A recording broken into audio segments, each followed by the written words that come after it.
urban settlements are functionally higher hierarchical. That is the reason they are attractive. तो सोच कर देखें, जब अर्बन सेटलमेंट अपनी पॉलिटिकल बाउंड्री के बियॉन्ड, अर्बन सेटलमेंट्स अपनी पॉलिटिकल बाउंड्री के beyond demographically, functionally, structurally spread out करती है, उसको बोलते हैं urban sprawl, metropolitan region, conurbation, rural urban fringe and many more terms. और जो सबसे अम्ब्रेला टर्म है वो है अर्बन स्फेयर ऑफ इन्फ्लुएंस. इन सब में क्या सिमिलैरिटी है ये बता दिया, इनमें क्या डिफरेंस है जब यहां पहुंचेंगे तब समझेंगे. एक्चुअली सेंसस डेफिनेशन में ही समझा देंगे आप. कॉनर्बेशन, मेट्रोपॉलिटन रीजन, अर्बन स्प्रॉल, ये सब इंडियन सेंसस में रिकॉग्नाइज्ड है. एक्चुअली इंडियन सेंसस में एक और चीज रिकॉग्नाइज्ड है, हमने यूज करा हुआ, हमने कहा अभी रहने दो अनएक्सप्लेन्ड. मतलब सारे टर्म्स ऑलमोस्ट सिनोनिमस, एक थोड़ा डिफरेंस है वो हम जज करेंगे. लगभग सारे टर्म हमारे सिलेबस में लिखे हुए, इसलिए लिख दिया. आ जाओ जरा सिलेबस पेज में टिक करो. ये बहुत इंपॉर्टेंट स्टेप है स्टूडेंट्स. हम लोग सोचते हैं शुरू करो ना सिलेबस, क्या स्टडी प्लान बता रहे हो. चलो बॉक्स के बाहर है functional classification of Indian cities के बाद लिखा हुआ है कॉनर्बेशंस, मेट्रोपॉलिटन रीजन्स, अर्बन स्प्रॉल, है ना. हमारी लिस्ट में तीनों नाम लिखे हुए, टिक कर लो. ठीक है, अब बॉक्स के अंदर चले जाओ. बॉक्स के अंदर थर्ड लाइन में after functional classification of towns लिखा हुआ है sphere of urban influence, urban rural fringe और सैटेलाइट टाउन. हमने नहीं लिखा भाई, हम लिख दे रहे हैं. सैटेलाइट टाउन भी प्लीज ऐड कर लीजिए अपने लिस्ट में. हम सैटेलाइट टाउन के बारे में भी बात करेंगे, सबर्ब के बारे में भी बात करेंगे, और एज सिटीज बोलते हैं उनके बारे में भी बात करेंगे. सैटेलाइट लिखा हुआ लिख लो, ऐसा नहीं रखना चाहिए ना, हमने छोड़ दिया. सैटेलाइट टाउन, ठीक है, टिक कर लें तीनों को. दोबारा से बता दे रहे हैं, sphere of urban influence, rural urban fringe, satellite towns. ये सब के सब किसके अंदर आ रहे हैं? Sphere of urban influence. और अभी के लिए क्या समझना है स्फेयर ऑफ अर्बन इन्फ्लुएंस के लिए? स्फेयर ऑफ अर्बन इन्फ्लुएंस मतलब अर्बन एरिया के पॉलिटिकल डोमेन से उसका आउटस्प्रेड. तो जो मेरा रिपल्स है वो कितने डिस्टेंस तक स्प्रेड आउट करेगा, वो इसी बात पर तो डिपेंड करेगा ना कि कितना बड़ा पेबल कितने फोर्स से फेंका गया, कितना ज्यादा इमिग्रेंट्स कितनी इंटेंसिटी या वॉल्यूम में अंदर आ रहे हैं. जितनी अंदर आएंगे उतना ज्यादा स्प्रेडिंग आउट होगा. And then there are many technical terms, थोड़ा उनके बीच में डिफरेंस है. The difference will be learning, the time will reach up here. ठीक है, ये होगा हमारा step number 4. After this is done, next step for the study plan. आ जाओ जरा आउटसाइड बॉक्स में देखें तो अर्बन स्प्रॉल के बाद लिखा है स्लम्स एंड एसोसिएटेड प्रॉब्लम, फिर लिखा है टाउन प्लानिंग, फिर लिखा है problems of urbanisation and remedies. Actually जब प्रॉब्लम्स ऑफ अर्बनाइजेशन कर रहे हो तो स्लम्स अर्बन प्रॉब्लम ही है, बट ये है कि भाई एग्जामिनर या सिलेबस में अलग से लिखा है तो स्लम्स पर कोई सेपरेट क्वेश्चन हमसे शायद पूछा जा सकता है, इसलिए अलग से मेंशन कर दिया. अदरवाइज जब आप टाउन प्रॉब्लम बोलो या अर्बनाइजेशन प्रॉब्लम बोलो तो slums is part and parcel of it. तो ये है हमारे पेपर 2 में लिखा हुआ, मतलब इंडियन कंटेक्स्ट में. अब आप बॉक्स में आ जाओ, सेकेंड लास्ट लाइन में दिखाई दे रहा है problems and remedies of urbanisation and sustainable development of cities. इसलिए हमने सस्टेनेबल डेवलपमेंट गोल 11 लिख दिया. Sustainable development goal is about inclusive resilient urban places. So हम सस्टेनेबल डेवलपमेंट गोल की भी मेंशन करते हैं, ग्लोबल अर्बनाइजेशन प्रॉब्लम की भी बात कर लेते हैं, और इंडियन अर्बनाइजेशन के लिए इंडियन अर्बनाइजेशन प्लानिंग में ministry of housing and urban affair के जो 3 फ्लैगशिप प्रोग्राम है आज की डेट में, Amrut, renamed and revamp, Jawaharlal Nehru national urban renewal mission mobilised way back in 2005, Hriday renamed and revamped historical cities development program mobilized in 1985 under integrated urban development program, smart cities, sustainable mobility, affordability, renewable technology. Smart cities is the brainchild of NDA. इसकी beginning 2015 से. बाकी दोनों programme जो flagship programme है वो earlier existing programme को rename and revamp किया हुआ. So town and country planning organisation 1956, national urbanisation policy 1975, integrated urban development programme 1985, Jawaharlal Nehru national urban renewal mission 2005, then 2015 and these 3 programs. so that we are comfortable with the town planning in India is not 2015, it is 1956 and that is how we take up the learning. ठीक है, conventionally urban settlement यहां पर आकर हो जाएगा खत्म, और इसके बाद हमें क्या पढ़ना है, rural settlement. So last step भी बना लेते हैं पहले, लास्ट स्टेप बनाने से पहले सेकंड लास्ट स्टेप, इसको तो छोड़ ही नहीं सकते. ये सबसे खतरनाक टॉपिक है आपके सिलेबस का. मतलब ह्यूमन ज्योग्राफी में अगर कोई खतरनाक टॉपिक बोलोगे ना तो ये है.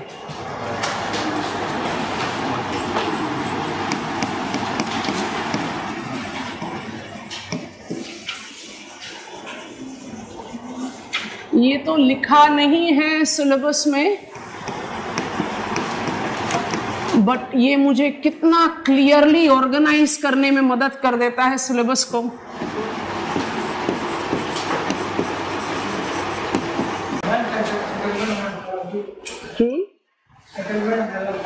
And continuum, CONTINWM, continuum term syllabus में कहीं नहीं लिखा हुआ, बट हायरार्की पढ़ोगे तो कंटिन्यूम आना पड़ेगा. Central place theory, primate city concept and rank size rule, मतलब कंटिन्यूम नॉलेज में होना चाहिए, होना पड़ेगा, चॉइस नहीं है. I was blocking your view.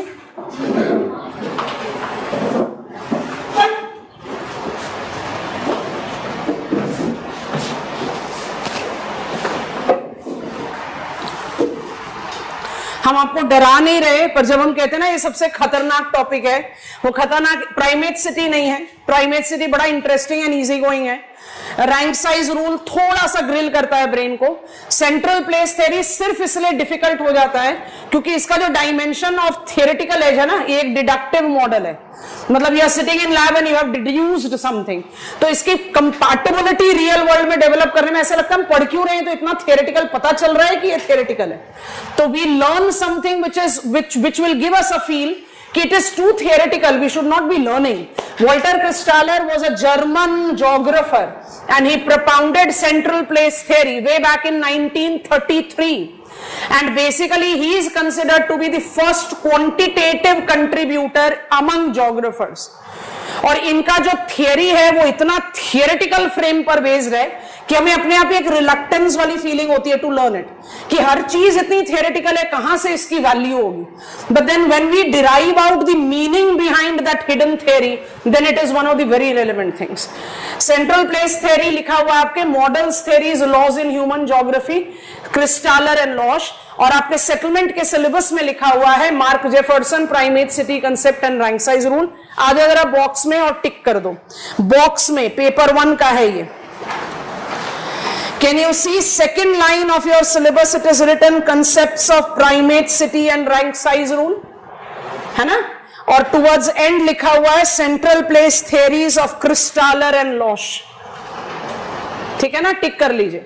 हमारा स्टडी प्लान में लगभग सब कुछ आ गया, टिक हो गया, बस कुछ टर्म्स रह गए, तो फटाफट से उसको भी ऐड कर लेते हैं and then we begin with our study. अब हम आ गए नंबर 7 पर. Number 7 will be the study of rural settlement. मतलब हम सेटलमेंट को यहां पर कंप्लीट करेंगे. अच्छा, रूरल सेटलमेंट में हमें क्या क्या पढ़ना है?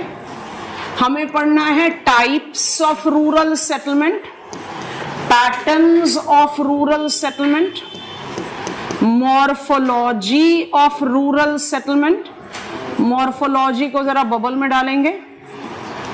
एंड एनवायरमेंटल इश्यूज और concerns of rural settlement.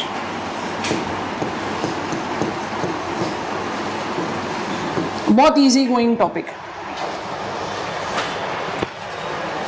Rural settlement मतलब विलेजेस.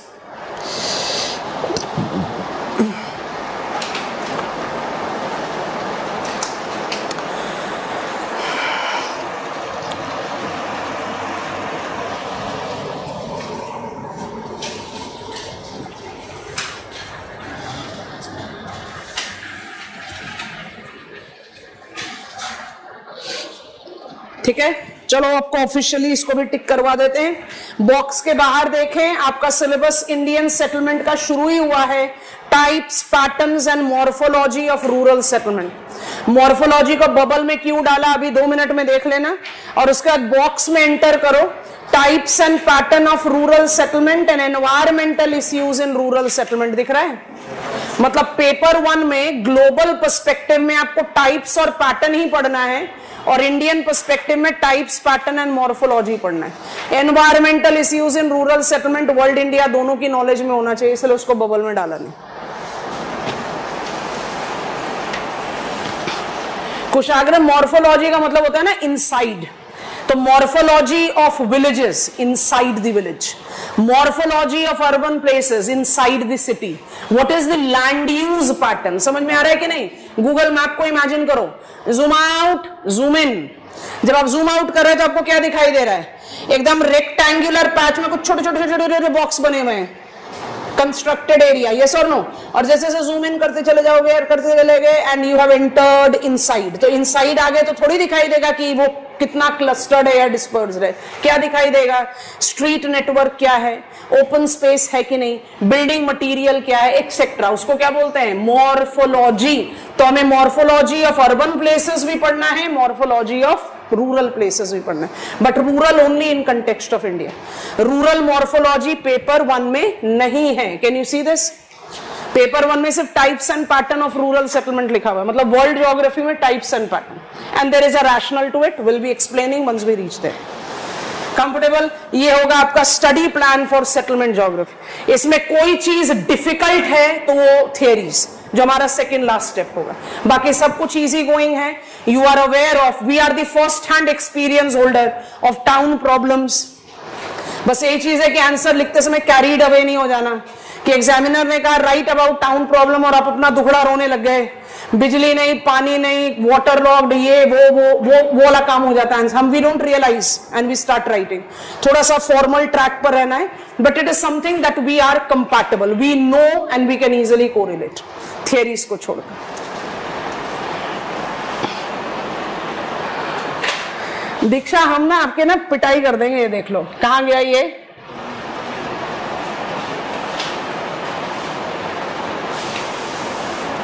दिखा? रह नहीं गया।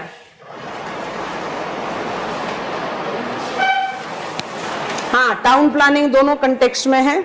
Sustainable planning for urban places और पेपर 1 में लिखा है, एंड टाउन प्लानिंग पेपर 2 में लिखा है, so will be learning it. चलो शुरू करते हैं। एक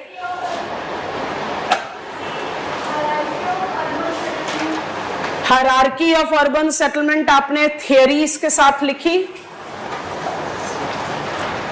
चलो भाई, हमसे गलती हो गई, हमने स्पून फीडिंग नहीं कराई। आ जाओ जरा सिलेबस पे।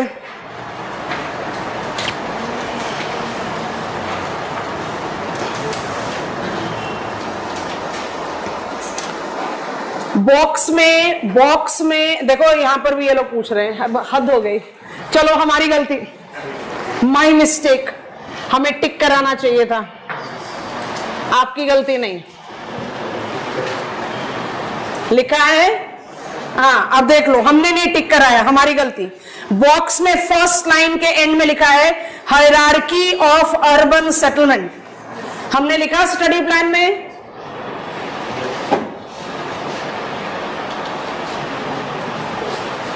यस और नो? टिक कर लो बच्चों, हमारी गलती।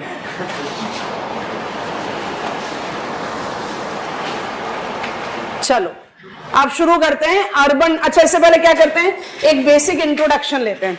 स्कॉलर है मार्क जेफरसन, उनका व्यू पॉइंट है ये, हमने आपको ऑलरेडी समझा दिया। बस एक थोड़ा सा एक सो कॉल्ड बेस क्रिएट करते हैं as we are changing over from population to settlement.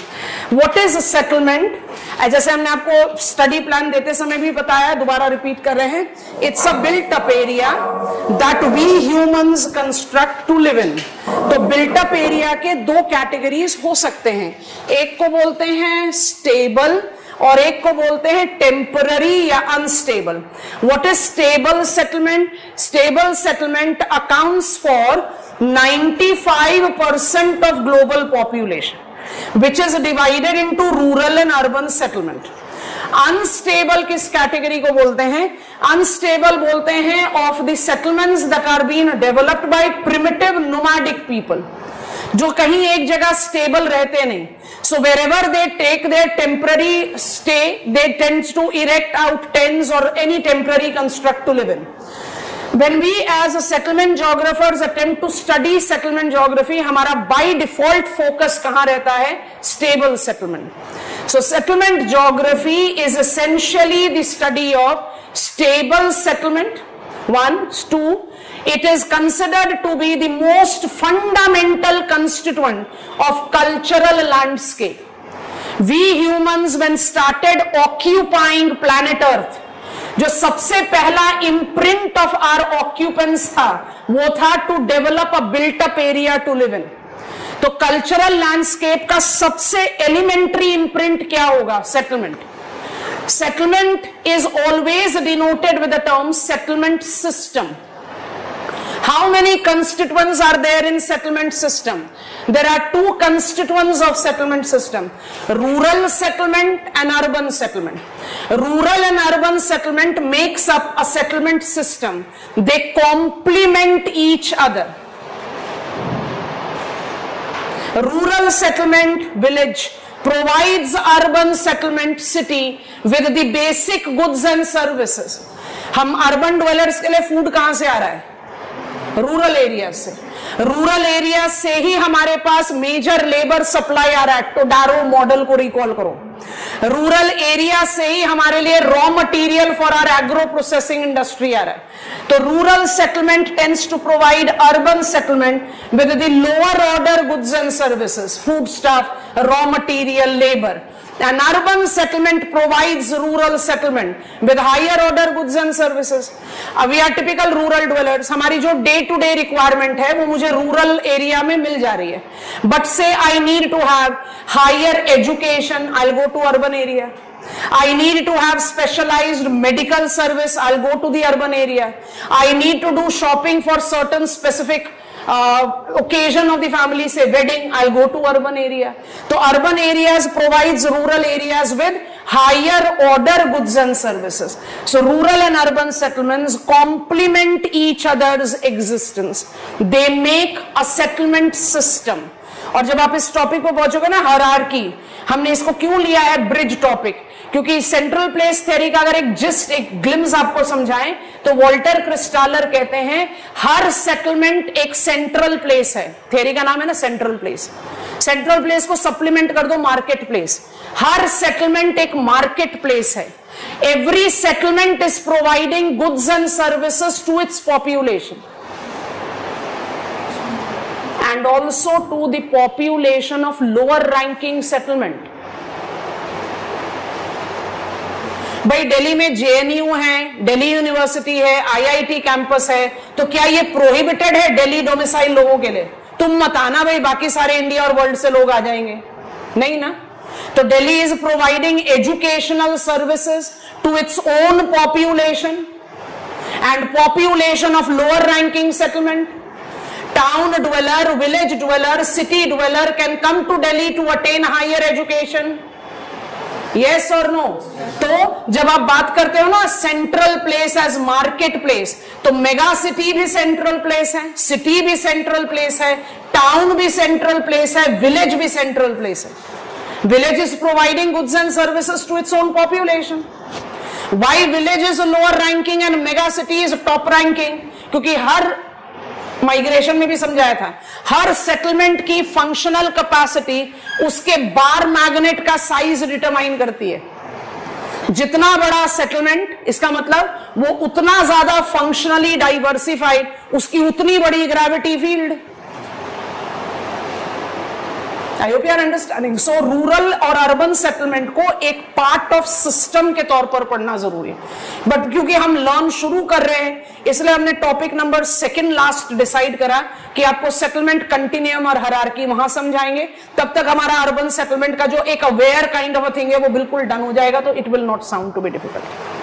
So rural and urban settlement forms part and parcel of a settlement system. ये 2-3 लाइन फटाफट से लिख लो. सेटलमेंट ज्योग्राफी हेडिंग बनाओ.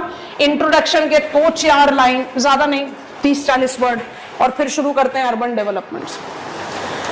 सेटलमेंट ज्योग्राफी इंट्रोडक्शन लिखवा रहे हैं, शायद काम आ जाए आंसर लिखने में।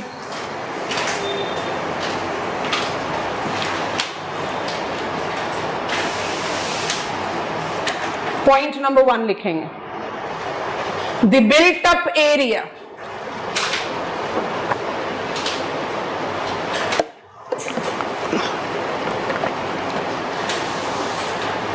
developed by humans to live in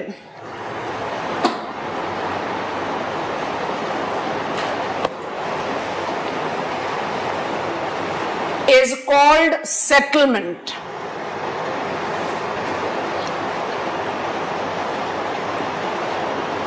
Next point,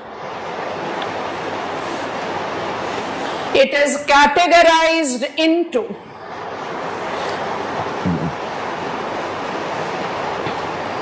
both temporary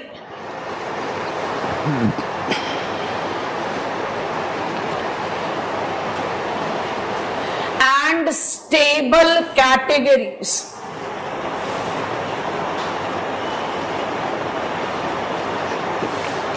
Next point, it is stable settlement.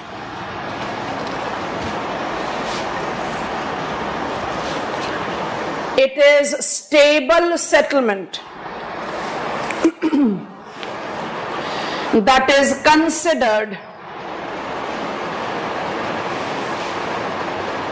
in the settlement geographic studies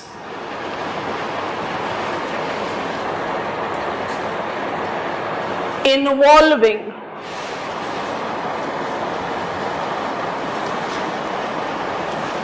both rural and urban settlements.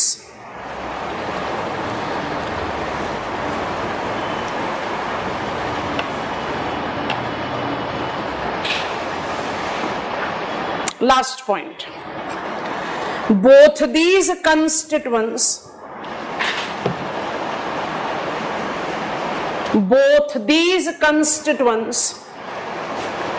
complement each other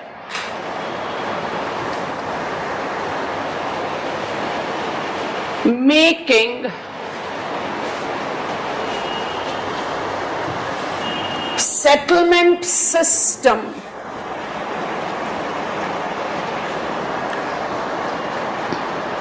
where rural settlement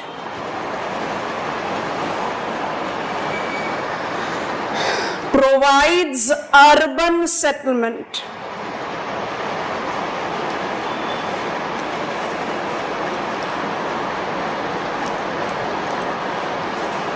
with basic goods and services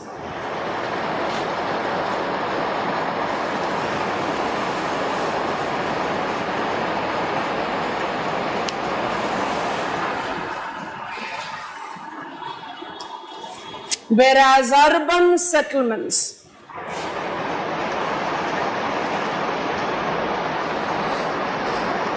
provides rural settlement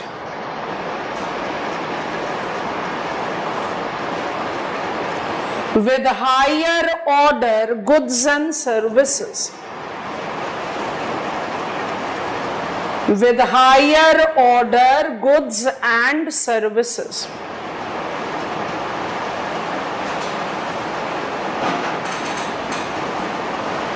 Prince हमने आपको लिखवाया है, stable settlement makes settlement system that is comprised of rural and urban settlements.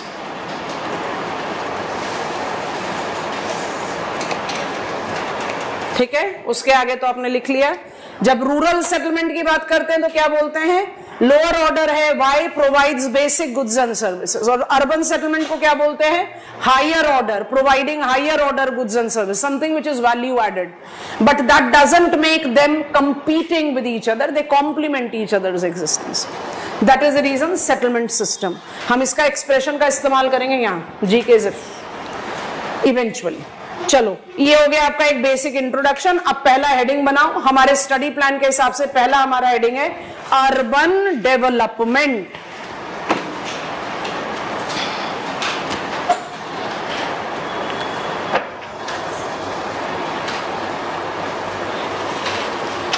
पहला introductory statement, chronological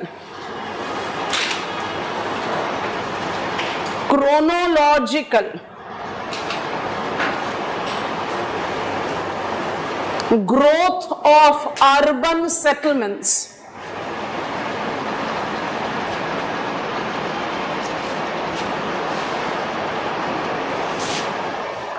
is collectively referred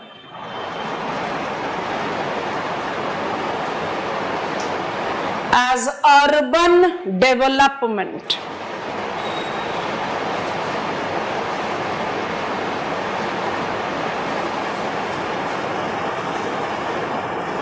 क्या समझे इस line का मतलब?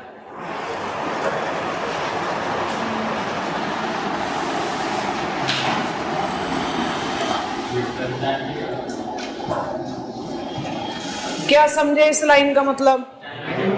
टाइम। अर्बन सेटलमेंट्स का क्रोनोलॉजिकली कैसे डेवलपमेंट हुआ है वो हम स्टडी करते हैं अर्बन डेवलपमेंट में। अर्बन डेवलपमेंट की study is related to chronology, मतलब मुझे बाय डिफॉल्ट कहां जाना पड़ेगा? Trends with pattern of Indian urbanization. But इसको शुरू करने से पहले census definition of urban places पढ़ना पड़ेगा। समझ में आ रहा है? तो अर्बन डेवलपमेंट हमारा कॉमन हेडिंग हो गया। अब हम इसको डिवाइड आउट कर रहे हैं in Indian and then in global context. Global context हमें थियोरेटिकल वर्जन में ही पढ़ना है। So when I take the urban developments, what is urban in India? ध्यान से सुनते जाना, बोल्ड हेडिंग अर्बन डेवलपमेंट ही रहेगा। What is urban in India? तो हम सबको पता है कि इंडियन सेंसस को आप ट्रेस बैक कर सकते हो from 19th century. Dependable database हमें पोस्ट इंडिपेंडेंस 1951 ऑनवर्ड्स मिलता है। 1901 सेंसस का रेफरेंस हमने लिया था to understand Indian demographic cycle. वही वाला लॉजिक लेते हैं, जरा ध्यान से सुनना। सिर्फ 2 पॉइंट लिखवाएंगे just to give you the lead. Census के हिसाब से ही हम अर्बन प्लेसेस को डिफाइन करते हैं अपने कंट्री में। सो what is urban? Urban is defined in our country in accordance to census. 1901, that is during colonial time.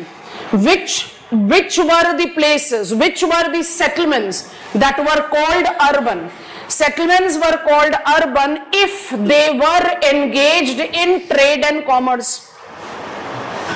Colonial time में places that are engaged in trade and commerce was being given reference as urban in our country.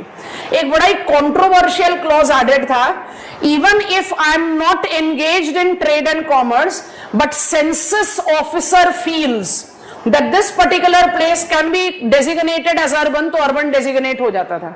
मतलब census officer का choice भी involved था। Without emphasizing, I think it becomes clear, 1951 में जब हमारा पहला census as independent India हुआ, तो places engaged in trade and commerce is designated as urban, remained valid. We added the places that have got notified cantonment or civil lines can also be urban. And then we of course deleted census officer choice, बड़ा controversial था। And 1951 census में we added the utility of a term, अभी unexplained रहेगा, जिसका नाम है metropolitan region। 51 और 61 censuses में हमारा यही definition चला। 1971 सेंसस में जो अर्बन प्लेस का डेफिनेशन डिफाइन हुआ वो आज तक वैलिड है। तो मुझे इंडियन अर्बन डेवलपमेंट को समझने के लिए what is urban in India समझना पड़ेगा। What is urban in India comes from census definition. Census definition को आप कॉलोनियल टाइम से कंटिन्यू कर सकते हो, लेकिन जो आज की डेट में वैलिड सेंसस डेफिनेशन है वो कब से शुरू हो रहा है? 1971 सेंसस। मुझे सबसे पहले उसको समझना जरूरी है, नहीं तो मेरे पल्ले कुछ नहीं पड़ने वाला कि अर्बन डेवलपमेंट का मतलब क्या। कई सारे एक्सप्रेशंस हमने अनएक्सप्लेन्ड छोड़े हुए हैं।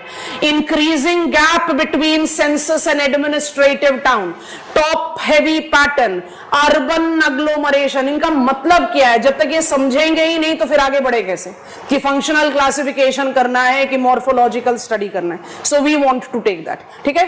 तो urban development, we are trying to understand what is urban in India. Next point लिखेंगे।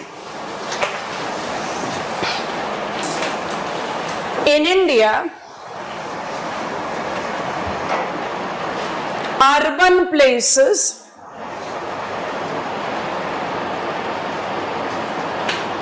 are defined in the census since colonial times.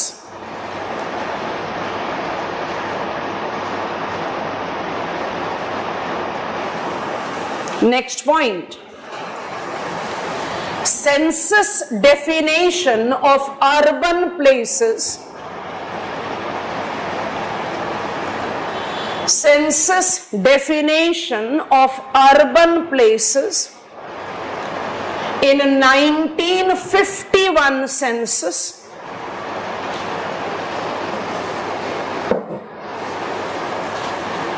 (51) को अंडरलाइन कर लो क्योंकि हमें मेट्रोपॉलिटन रीजन का रेफरेंस लेना है, इसलिए छोड़ नहीं रहे।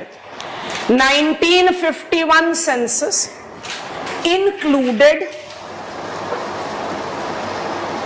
डैश डाल के बबल पॉइंट्स करके लिख लो या अंडरलाइन करते जाओ। Included places engaged in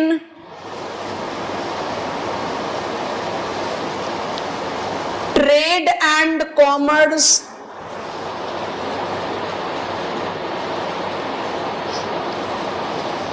next लिखो places with notified cantonment,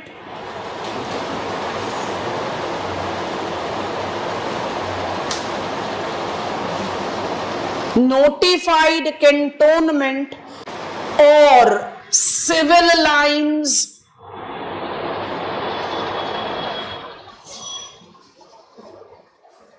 final लिखेंगे। Metropolitan region, metropolitan region underline कर दो, अभी हम नहीं एक्सप्लेन कर रहे। was also given recognition,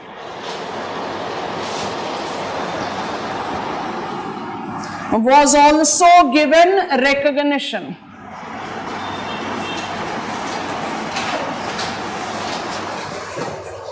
ठीक है। ये बस एक लीड के लिए, क्योंकि मेट्रोपॉलिटन रीजन टर्म जो है ना वो 1951 से आ रहा है। अब हम 61 को स्किप करके सीधा पहुंच रहे हैं 1971 सेंसस में। एक लाइन लिख रहे हैं, जब तक हम एक टेबल क्रिएट कर रहे हैं उस टेबल के बेसिस पे पहले समझेंगे, क्योंकि लिखवाते समय हमें आपको सारे टेबल का मिक्स मैच करके बताना पड़ेगा, तो टेबल हमारे सामने क्लियरली होना चाहिए। चलिए next point and the most crucial point, urban development को समझने का introduction. It is 1971 census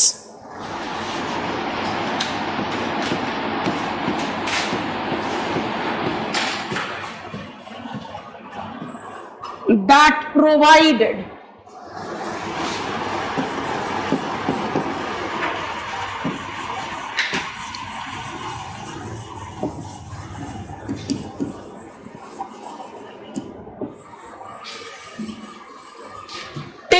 date valid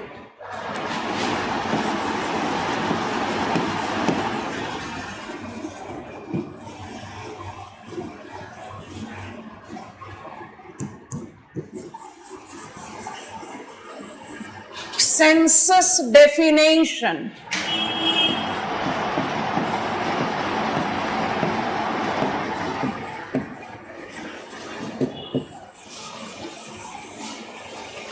of urban places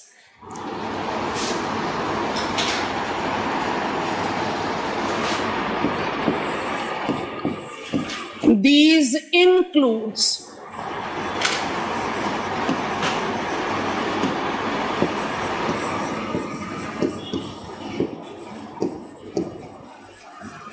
अब ना एक प्लेन पेज ले लो और उस प्लेन पेज में वर्टिकली नहीं आ पाएगा, हॉरिजॉन्टली ये तीनों कॉलम कॉपी डाउन करो।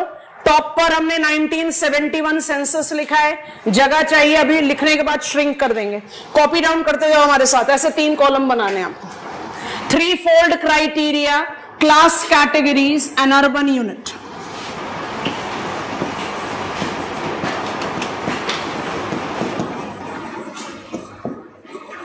आई am trying to be in a complete frame. Virtual class students लिखने के बाद एक बार थोड़ा सा श्रिंक कर देंगे ताकि क्लैरिटी और अच्छे से आ जाए। वैसे सब कुछ आराम से दिख रहा है। 3-fold criteria, class categories and urban unit, ठीक है। 3-fold क्राइटेरिया में 3 लिखे हैं, डेमोग्राफिक, इकोनॉमिक एंड एडमिनिस्ट्रेटिव।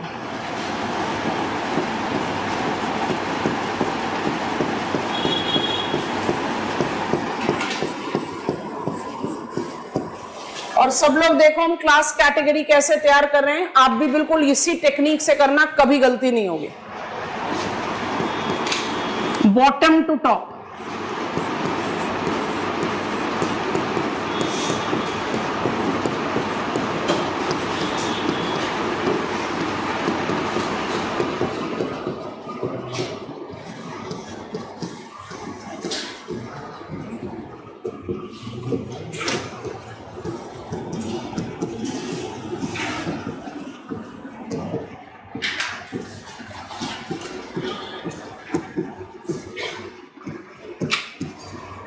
सुना है ना, class 1, class 2, class 3 urban places. NITI Aayog बोलता टीयर 1, टीयर 2, टीयर 3। सेंसस में there are 6 class categories of urban place. और जो फिगर आगे लिखा हुआ है वो टोटल पॉपुलेशन है। 1 लाख प्लस इज क्लास 1। बड़ा थियोरेटिकल कैटेगरी है, but this is how it is. समझने के लिए मिक्स मैच करना पड़ेगा, इसलिए आपको पहले लिखवा रहे हैं, उसके बाद मिक्स मैच करके डिटेल्स लिखवा देंगे, ठीक है। अच्छा, अर्बन यूनिट्स को ABCD करके लेबल कर देते हैं।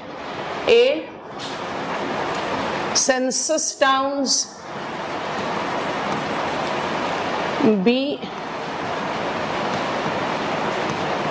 स्टैट्यूटरी टाउन्स, एडमिनिस्ट्रेटिव टाउन्स भी बोलते हैं इनको, लिख दे रहे हैं ब्रैकेट में।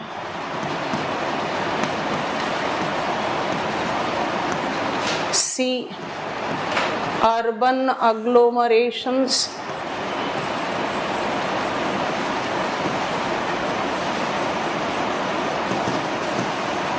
and D outgrowths।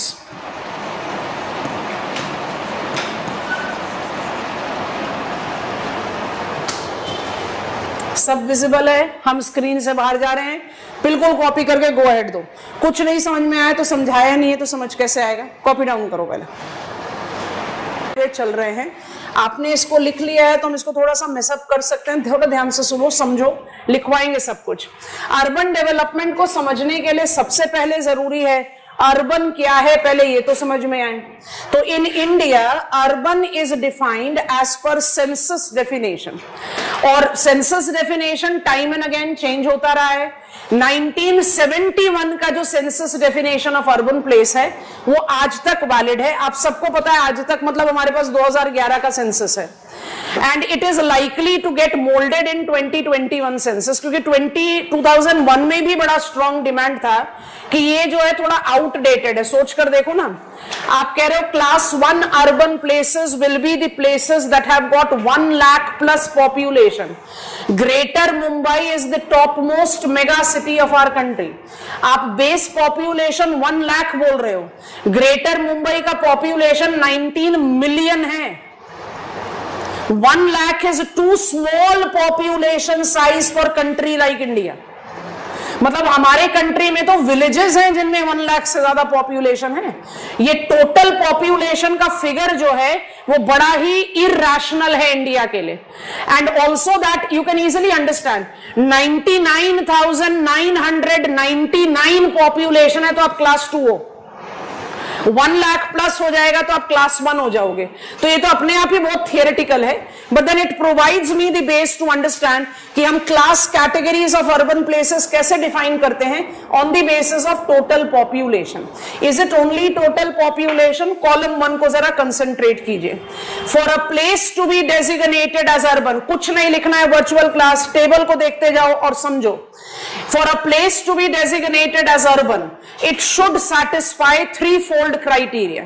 एक को कह रहे हो डेमोग्राफिक, अभी अभी समझाया टोटल पॉपुलेशन तो बहुत ही स्मॉल है when it comes to Indian population. But any case, what is the demographic criteria? Demographic criteria is the settlement must have population, total population of 5,000 and more. बड़ा ही irrational value है, पर जो थोड़ा सा tell ender है वो इसको rational बना देता है।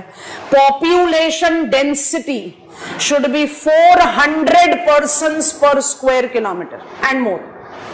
याद आ रहा है Indian population density 382, 400 persons per square kilometre rational लग रहा है अर्बन एरियाज के लिए, क्योंकि अर्बन एरियाज में पॉपुलेशन डेंसिटी बहुत हाई होता है। So what is the demographic criteria? For a place to be designated as urban, it should have total population of 5,000 and more and population density of 400 persons per square kilometre and more. Economic criteria मतलब अगर आपने demographic criteria satisfy कर दिया तो आपको एक और criteria satisfy करना है। What is that? Economic. What is economic criteria? More than population of urban a settlement should have more than 75% of working mail population. आपने पढ़ लिया है labour force participation rate. More than 75% of working mail population engaged in non agricultural activity.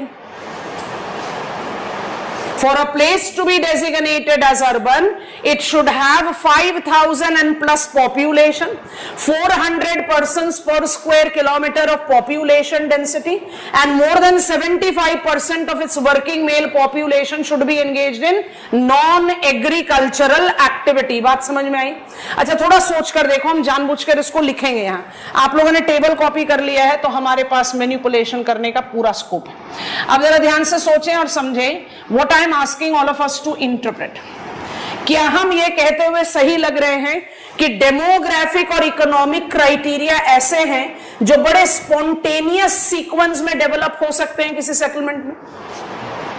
मतलब मेरा population size once upon a time कम था, क्या एक सीक्वेंशियल ऑर्डर में पॉपुलेशन किसी सेटलमेंट का बढ़ सकता है अपने आप स्पॉन्टेनियस कोर्स में? यस। क्या किसी गिवन सेटलमेंट में स्पॉन्टेनियस कोर्स में एकदम 100% रूरल डिपेंडेंट से नॉन रूरल डिपेंडेंट एक्टिविटी का चेंज ओवर हो सकता है? एक हाउस होल्ड लेवल पर ही सोचो। When we began with our economic activity, me and all my family members were doing agriculture. थोड़ा सा इनकम लेवल बढ़ा, थोड़ा सा टेक्नोलॉजिकल इनोवेशन, कुछ मशीन्स वगैरह आ गए, तो हम सबको अब काम करने की जरूरत नहीं है। खेत में 2 लोग कर लेंगे, बाकी लोग आगे दूसरा काम सोलो, चलो दुकान खोल लो। So there is an economic transition which is taking place in a spontaneous manner. Yes or no? Be very clear. ये दोनों जो क्राइटेरिया हैं ये spontaneous in nature है। मतलब in due course of time any given settlement can incorporate growth of its population. Any given settlement can register transition in its economic criteria. It has to be induced. Agreed? ग्राम पंचायत अपने आप ही municipal corporation नहीं बनेगी। Yes or no? Highways पे travel करते हुए intellectual thought पढ़ते हो commercial vehicle के पीछे? एक आ रहा है यहां पर रेलेवेंट है, टेम्पो के पीछे लिखा हुआ है मैं बड़ी होकर ट्रक बनूंगी। पढ़ा होगा आपने, बड़ा कॉमन सा है। I am never on driving seat, तो हमारे को ये लग्जरी होती है, हम ये इंटेलेक्चुअल थॉट पढ़ते हुए जाते हैं। Any case, when I talk about I am gram panchayat, I cannot grow to become municipal corporation. Gram panchayat को तो रिक्लासिफाई करना पड़ेगा ना एज म्यूनिसिपल कॉर्पोरेशन। इसका क्या मतलब, threefold criteria for a place to be designated as urban, दो अपने आप में in due course of time evolve हो सकते हैं, लेकिन एडमिनिस्ट्रेटिव क्राइटेरिया कुछ पॉइंट्स हमने लिखे हुए हैं। I should have a notified cantonment, जो 51 से ही चला रहा है, and then we added I must have municipal corporation.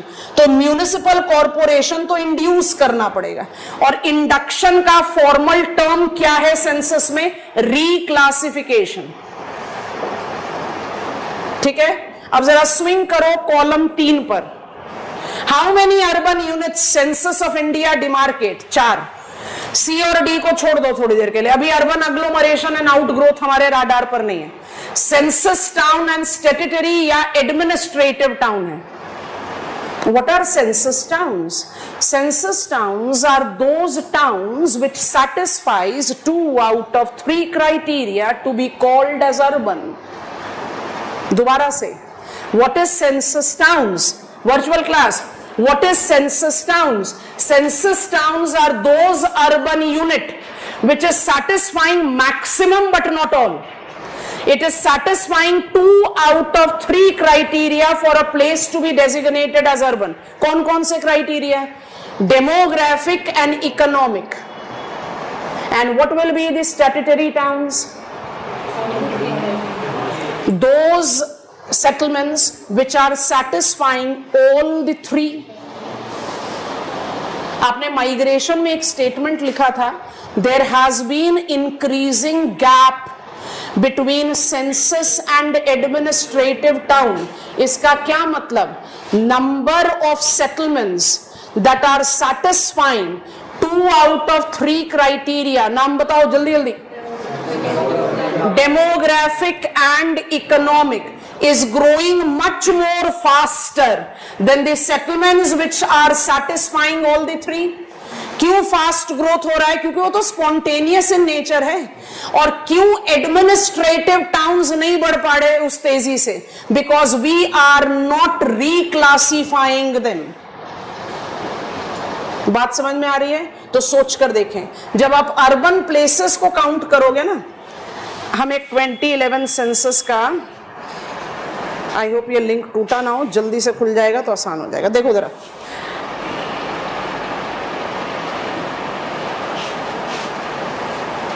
Number याद नहीं रखने पर ध्यान से देखो, कई बार बताया भी आपको क्लास में। 2011 सेंसस और 2001 सेंसस, हमारे टोटल अर्बन प्लेसेस 5000 से 8000 बढ़े। मतलब राउंडेड ऑफ फिगर लो, 10 साल के अंदर आपने 3000 अर्बन प्लेसेस बढ़ाए, towns. How many towns we give recognition to? Statutory town and census town. Census town कौन से टाउन है? Which is satisfying 2-fold criteria, demographic and economic. And statutory town कौन से हैं? Which satisfies all 3 criteria. जरा ध्यान से figure देखो, नंबर देखो, 10 साल में 3000 अर्बन प्लेसेस बढ़ाना क्रेडिबल नंबर है भाई। 5000 से राउंडेड ऑफ फिगर बता रहे हैं, 2001 के 5000 से आपने 2011 में 8000 अर्बन प्लेसेस बना दिए। मतलब 10 साल में 3000 नए अर्बन प्लेसेस आए। पर उसी के कॉरेस्पॉन्डिंग अर्बनाइजेशन लेवल में क्या इंक्रीज हुआ? 29% से 31%। 3000 अर्बन प्लेसेस बढ़े और अर्बनाइजेशन लेवल कितना बढ़ा? खाली 2%। सुनने में बड़ा डिस्क्रिपेंसी ऑफ द डेटा लगता है। तो ध्यान से सोचो, जब अर्बन प्लेसेस को काउंट करोगे, नंबर ऑफ अर्बन प्लेसेस को काउंट करोगे, तो सेंसस टाउन्स तो काउंट होंगे।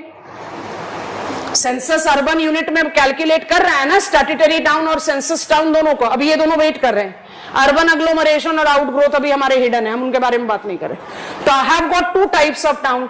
तो जब आप टाउन्स काउंट करोगे, how many urban places are there in India, तो I count census towns, logical. But when I calculate urbanization, अच्छा, urbanization is a process, urbanization is a process which is indicative of what is the proportion of total population living in urban areas.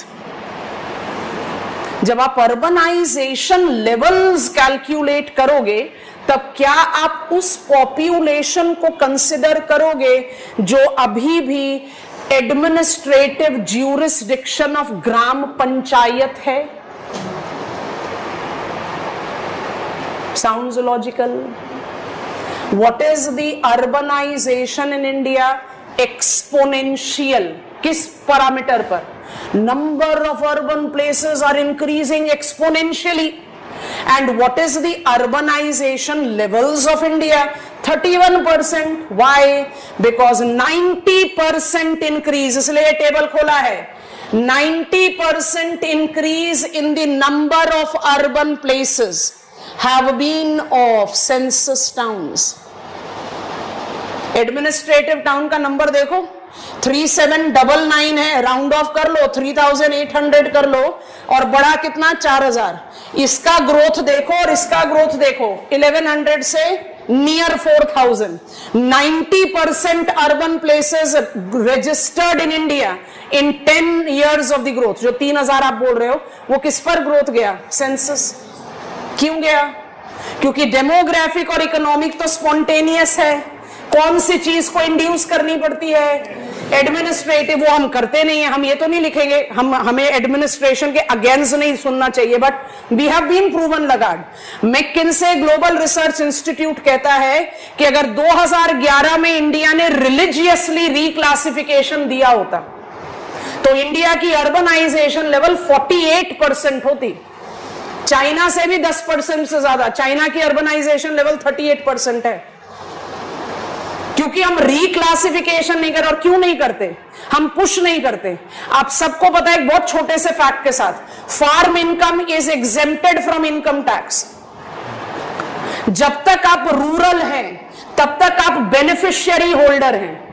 जैसे ही आप urban हो जाते हैं आप responsibility bearer हो जाते हैं.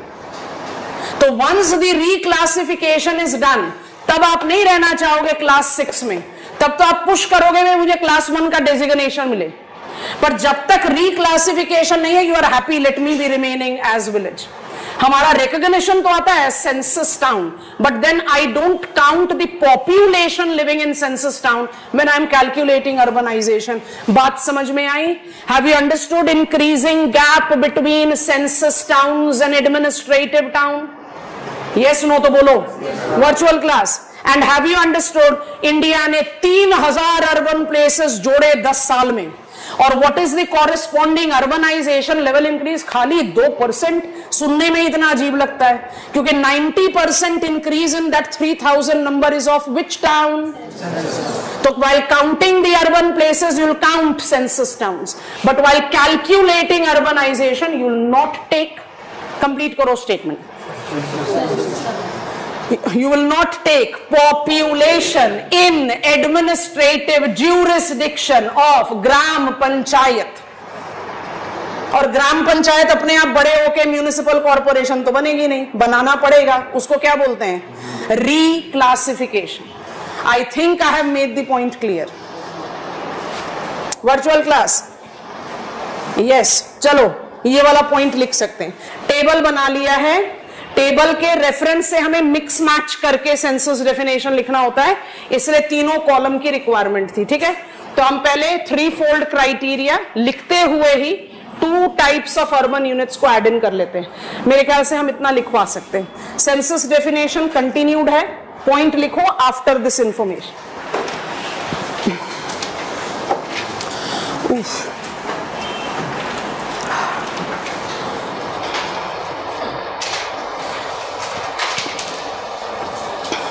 The demographic criteria. The demographic criteria.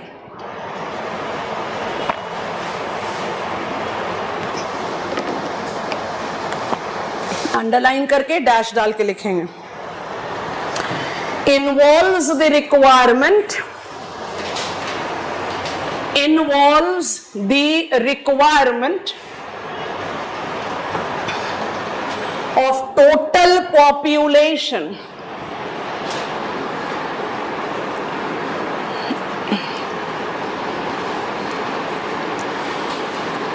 of 5,000 and more.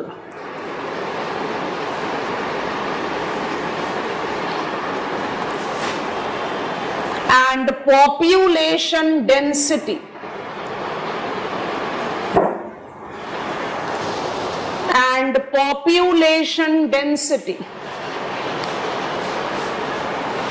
of 400 persons per square kilometer.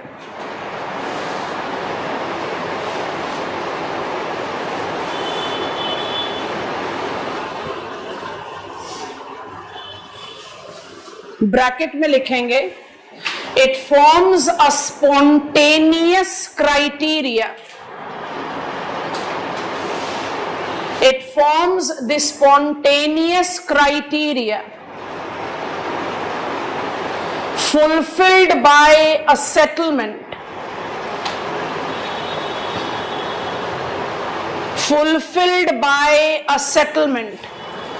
in due course of time.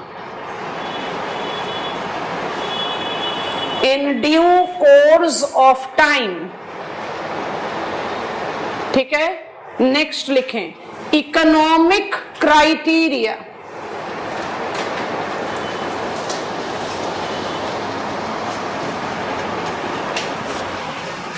requires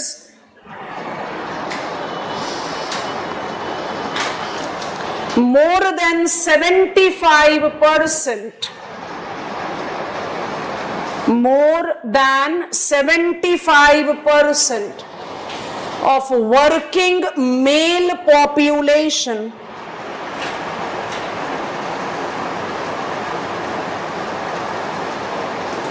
engaged in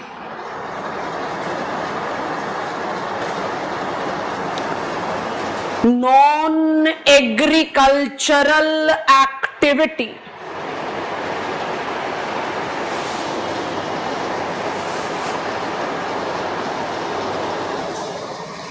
इसके आगे भी ब्रैकेट में लिख दो is a spontaneously achieved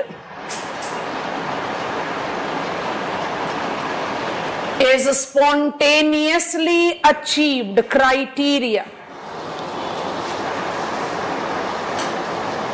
ठीक है, अब हम जरा स्विंग कर रहे हैं तो स्टार मार्क पॉइंट लिखेंगे.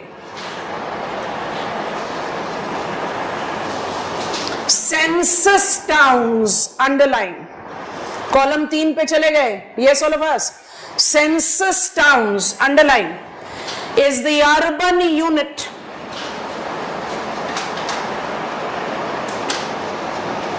that satisfies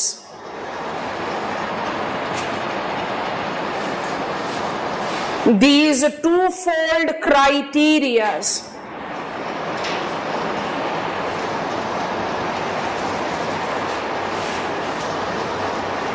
डैश डाल के लिखो. These are included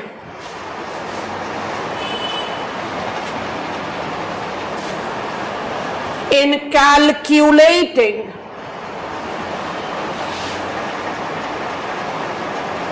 number of urban settlements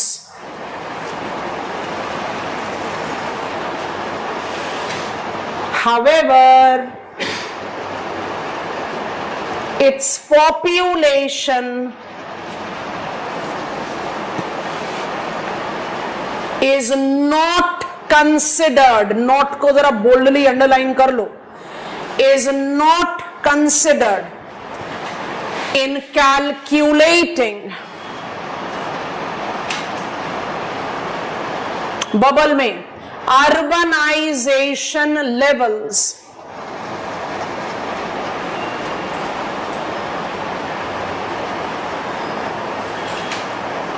bracket में लिख लो.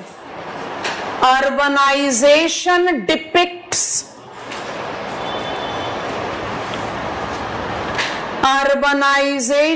depicts proportion of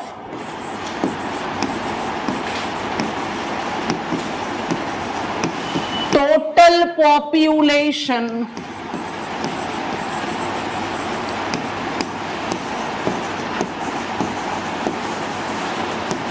living in urban area.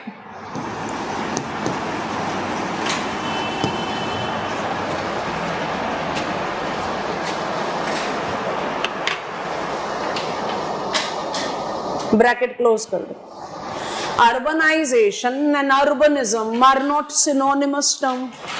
Urbanization is a process of calculating what is the proportion of total population living in urban places.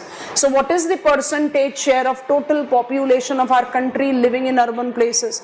31%. Itna low level. What is the kind of urbanization that we have experienced? Exponential. क्यों कहते हैं ऐसा?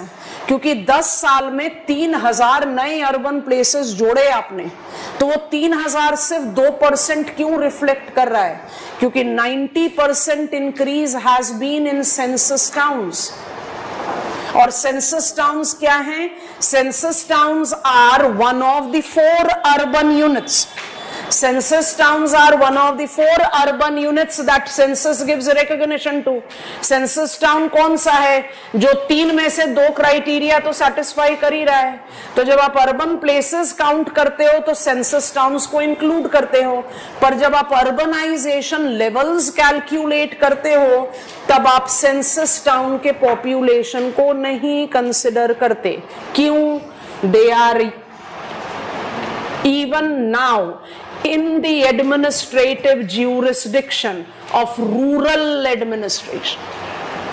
बात समझ में आई कि नहीं? Clear हो गया? ये क्लैरिटी इतनी ज्यादा जरूरी है क्योंकि ये आपको टाउन प्रॉब्लम के को एकदम, जिसको कहते हैं ना, एक क्लियर व्यू पॉइंट, एग्जामिनर को आप इतना क्लियर व्यू पॉइंट दोगे कि अपने आप ही आपका क्वालिटी ऑफ आंसर बनेगा. I just want to go to this page. Urbanization is a process and urbanism is a study of urban settlement. तो अभी हम क्या पढ़ रहे हैं? हमारा मैक्सिमम ऑफ सेटलमेंट ज्योग्राफी क्या है? Urbanism. Study of urban settlement, उसकी मॉर्फोलॉजी, उसका फंक्शन, उसका डेवलपमेंट, तो सब किस में आता है? Urbanism. So urbanism and urbanization अलग अलग टर्म है, सेम नहीं है. रिलेट डेफिनेटली करते हैं. कुछ बात समझ में आई या सब कुछ समझ में आया? आगे लेकर नहीं जा रहे. आप लोग बहुत ध्यान से इस टेबल को दिमाग में रखना और कल इसी को ओपन करके आगे पढ़ेंगे. फिर ट्रेंड्स एंड पैटर्न, बड़ा ही कन्वेंशनल सा टॉपिक है, उसका थोड़ा सा इंटरेस्टिंग स्कॉलर सेंट्रिक स्टडी करें. चलो, done for today. See you tomorrow.